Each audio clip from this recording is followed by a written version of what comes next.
গণহত্যার বিচার চাই। আমরা সিন্ডিকেট থেকে আমাদের মানুষের মুক্তি চাই। আমরা পাচারকৃত অর্থ ফেরত চাই। আমরা দ্রব্যমূল্য নিয়ন্ত্রণ করে মানুষের স্বস্তি চাই। জুন 6 এই শহীদ মিনার থেকেই যৌক্তিক কোটা সংস্কার আন্দোলন শুরু হয়।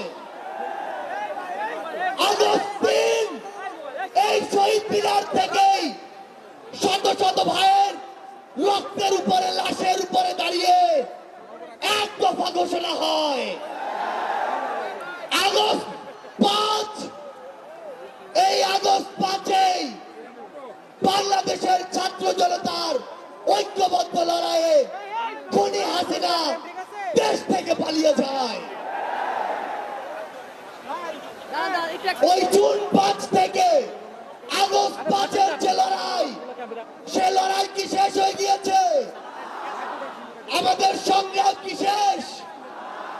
আমাদের সামনে এখনো খুনিরা, খুনিদের দোসররা এখন উন্মুক্ত ভাবে চলাফেরা করে।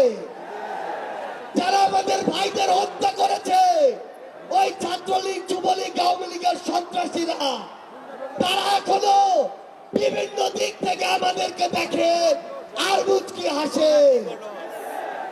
এই খুনিদের বিচার হতে হবে কিনা?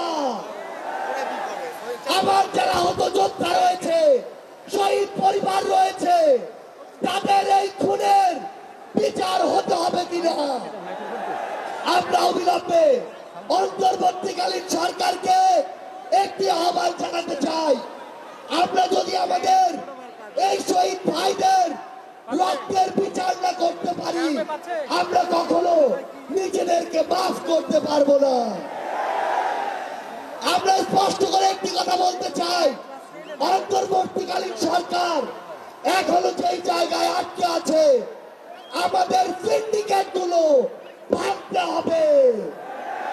এখনো কেন আমরা শুনবো এক হাত থেকে আরেক হাতে সিন্ডিকেট দিয়েছে? তাহলে আপনারা আপনাদের জায়গা থেকে কি অ্যাকশন নিচ্ছেন? এক হাত থেকে যদি আরেক হাতে সিন্ডিকেট যায়, তাহলে সেই হাত আপনারা ভেঙে দিচ্ছেন না কেন? আমরা অন্তর্বর্তীকালীন সরকারকে